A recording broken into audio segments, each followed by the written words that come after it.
Nous sommes en février 2026. Pour la plupart des gens, c'est un mois comme un autre.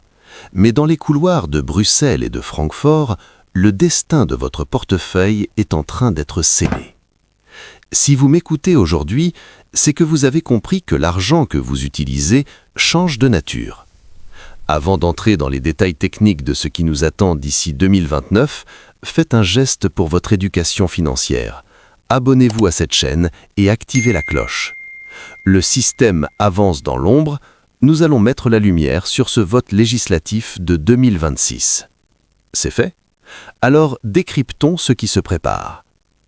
On nous dit que l'euro numérique est en préparation depuis fin 2023.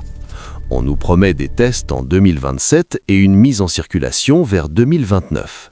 Mais la vérité, c'est que tout se joue maintenant, en 2026, avec l'adoption des lois qui vont définir les règles du jeu. Nous allons suivre Hugo à Bordeaux, Léa à Luxembourg et Camille à Genève. Ils pensent que c'est une simple option de paiement en plus. Ils vont découvrir que c'est une architecture sociale qui va redéfinir la notion même de propriété. Pour bien comprendre, il faut dissiper un malentendu. Arnaud à Bruxelles se demande « Mais je paie déjà avec ma carte bleue, c'est déjà numérique, non ?» La réponse est non. Aujourd'hui, quand Arnaud paie, il utilise de la monnaie de banque commerciale. C'est une dette que sa banque a envers lui. Si la banque fait faillite, l'argent peut disparaître. L'euro numérique, c'est de la monnaie de banque centrale. C'est comme avoir un billet de banque, mais sous forme de code dans une application gérée directement par la BCE. Sur le papier, c'est la sécurité absolue. En réalité, c'est la fin de l'intermédiaire. Pour le système, l'avantage est colossal. Il peut voir, toucher et diriger chaque centime sans passer par le filtre des banques privées. Pour Léa à Luxembourg, cela signifie que sa relation à l'argent ne sera plus protégée par le secret bancaire commercial, mais sera exposée directement à la vue de l'État. L'une des caractéristiques les plus débattues dans les textes législatifs de 2026 est la programmabilité. Imaginez que votre argent puisse recevoir des ordres. On nous dit que ce sera pour faciliter les paiements, mais techniquement, cela permet de mettre des conditions à l'usage de votre monnaie. Prenons Hugo à Bordeaux. Si la loi de 2026 l'autorise, l'euro numérique d'Hugo pourrait avoir une zone de validité. Par exemple, une aide sociale qui ne peut être dépensée que pour de la nourriture saine ou dans un rayon de 30 km. Ou encore, un argent qui a une date de péremption pour forcer la consommation pendant les périodes de crise.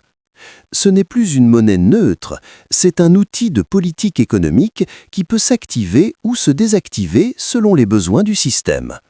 Hugo ne possédera plus de la valeur, il possédera des droits de tirage soumis à conditions. Le grand argument de la BCE est la lutte contre le blanchiment. Mais pour Camille, à Genève, cela pose une question de liberté fondamentale.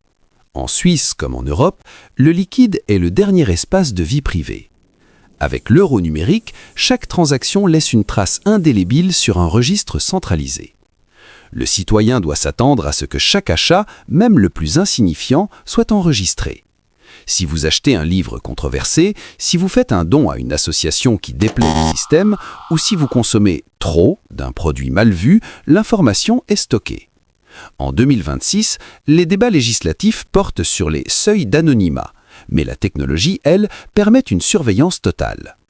Pour Arnaud à Bruxelles, cela signifie qu'il devra justifier chaque mouvement de fonds, supprimant de fait la liberté du petit geste anonyme. Centraliser la monnaie d'un continent entier sur un réseau informatique est un risque cybernétique sans précédent. Si le système subit un bug, comme on en voit déjà en 2026 sur les réseaux de paiement, c'est toute une économie qui s'arrête. Imaginez Léa au Luxembourg. Elle est au supermarché, mais le nœud de connexion de la banque centrale est saturé. Elle ne peut pas payer. Sans liquide en poche, elle est paralysée. Mais il y a pire, le risque de débranchement ciblé. Si un citoyen devient gênant pour le système, il suffit d'une pression sur une touche pour geler son accès à l'euro numérique. C'est l'exclusion sociale instantanée. Sans intermédiaire bancaire pour faire tampon, le citoyen est seul face à la machine étatique. Alors, Comment se préparer d'ici 2029? La première étape est la tangibilité. Plus le système devient numérique, plus vous devez posséder des actifs réels. L'or physique, l'immobilier, les terres ou les parts d'entreprises locales. L'euro numérique doit devenir votre monnaie de flux, celle que vous utilisez pour vos dépenses courantes, mais jamais votre monnaie de stock. Deuxièmement, Hugo et Camille doivent diversifier leur juridiction. Ne mettez pas tous vos œufs dans le même panier numérique. Explorez les options hors zone euro, comme certains comptes en Suisse ou au Canada, et informez-vous sur les actifs décentralisés qui ne dépendent pas d'une banque centrale. La préparation commence aujourd'hui en comprenant les lois de 2026 pour ne pas être surpris par les tests de 2027. Le système compte sur votre paresse. Il parie sur le fait que Léa et Arnaud trouveront l'application euro numérique tellement pratique qu'ils oublieront de poser mes questions sur leur liberté. L'éducation financière est votre seule protection. Apprenez comment fonctionne la monnaie. Comprenez la différence entre une monnaie que vous possédez, comme l'or ou les titres de propriété, et une monnaie que vous louez, comme la MNBC. En 2026, le citoyen informé doit participer au débat public. Si nous acceptons sans condition l'architecture de 2026, nous acceptons les chaînes de 2029.